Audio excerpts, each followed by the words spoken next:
when you start going around thinking, oh, I have to do this because that person's saying such and such about me, that it's like, oh my goodness, who made you that important, or how on earth can you think that or arrogant. Yes, exactly. you could know that. Yeah. Absolutely. Yeah. Yeah, that's beautiful. All right, that's awesome. So Moira is actually involved with a whole bunch of stuff. So you're involved in intuitive coaching, in hypnotherapy, in energy psychology, in stress management, and in weight loss. So these are huge subject matters. We could talk about them for hours within each. Pick one or maybe two.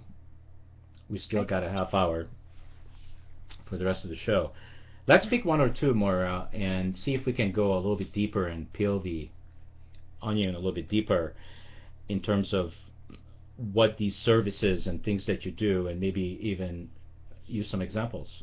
Which one do you think would be the more powerful right now? The two that spring to mind right away is weight loss and stress management, because they're actually very, very connected to one another. Yes, and I was looking at the list. I was right in alignment with you, except that I'm very curious about energy psychology. So let's make that the third. Yeah, let's take that as the third if we have time. So let's stress management is fantastic, because I think there's a lot of people under stress right now. So let's talk about that, and maybe start with, how would you define, like, what is stress and what is stress management? Stress, we have stress every day in our lives, but stress is when you feel like you don't have enough time, when you're not doing any looking after you, that you're actually always on a schedule. You know, that you look at your to-do list, and you're so busy that you forget to even feel what your body's feeling like. That's stress. Because and I actually come from a corporate background. Before I started doing all the healing work that I do, I was in a corporate position, and I burnt myself out.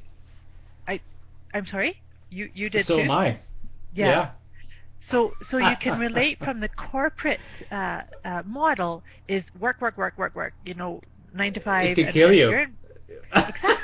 Because if you're in management, I started in management in Scotland and did different management positions in England and Scotland. And the thing about being a manager was, it didn't matter how much hours you worked, your job was this role.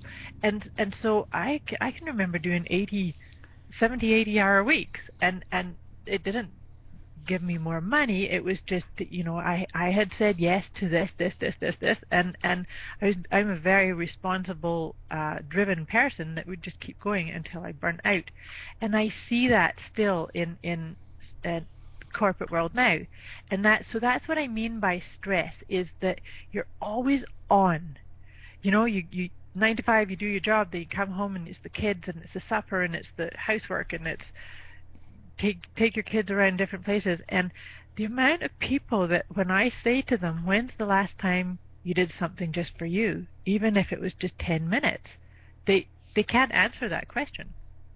So that's what I mean about stress management, is that what I like to do is to work on helping people carve, just even if it is only 10 minutes. Ideally, I'd like it to be half an hour, but we start off with 10 minutes to allow a person to do their own sacred self-care, is what I call it.